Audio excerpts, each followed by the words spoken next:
On my recent journeys I managed to go to Bognor Regis and then pop up to look for William Blake's cottage at Felpham, and it was there that I discovered Blake's Road, which I had to follow up to come towards the cottage that Blake lived at for, I think it was 3 years. Here we have William Blake's cottage, and you see his little drawing of it at the bottom, and here I believe is where he wrote Jerusalem and Milton, Jerusalem's from Milton. Energy is the eternal delight. Isn't it just? Don't we need that energy to put us forward? Energy is what makes the world go round. So it was a delight to find the cottage. Obviously it's surrounded by houses now. When he lived there, I believe it was surrounded by fields, and he would have looked out over all these fields and been inspired. And this is where he saw an angel as well, came to talk to him, which is what that first drawing, that it was at the first picture of him doing the cottage. Some roses, of course. So the artist, poet and mystic. I always thought of him more as a visionary. So I knocked on the door, but he wasn't home. And this is the entrance to his garden. Beautiful garden gate.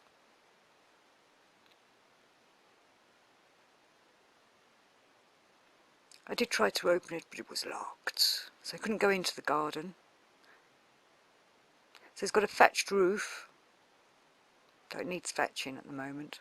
So imagine what he was thinking here and drawing here, and obviously he was working here as well with, I think it was John Cowper, I think that's how you say the name. Oh no, he was working with William Haley, who was writing a biography of William Cowper. That's me getting it all wrong there.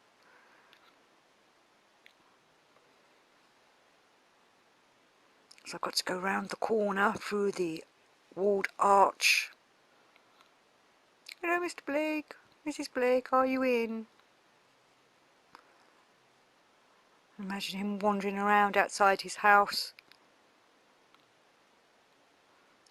So I've got to have a little peek through the windows. And did those feet in ancient times walk upon England's mountains green? There's obviously some work going on in there, which is great to see that they're preserving it, the house. I'd love to have known what all the different rooms were.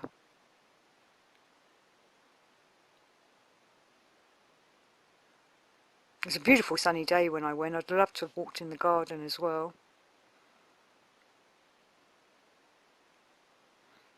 The kitchen area, where Mrs. Blake would cook the dinners and the breakfast and the lunch. I wonder if William Blake ever cooked. So looking out into the back garden, which I couldn't get into, just looks a delight. Maybe he grew sunflowers. Ah, sunflower. Wonderful doorbell ringing, but it didn't work.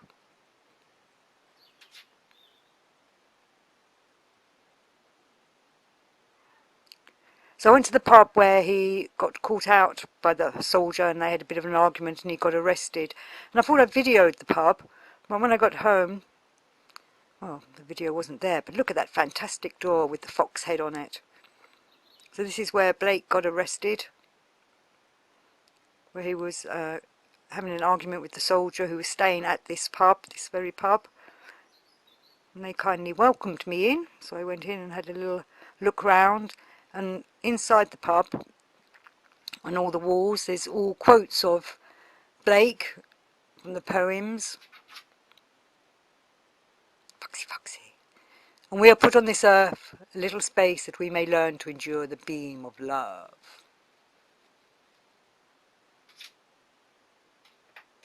In the universe there are things that are known and things that are unknown, and in between there are doors.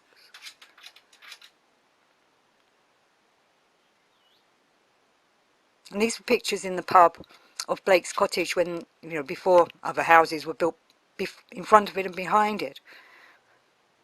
I'd love to have seen it in these days.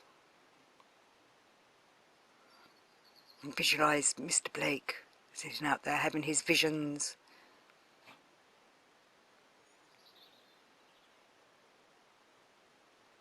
And did those feet in ancient times walk upon England's mountains green? and did the Holy Lamb of God. Fly, bird, fly. I wonder if that was Mr. Blake.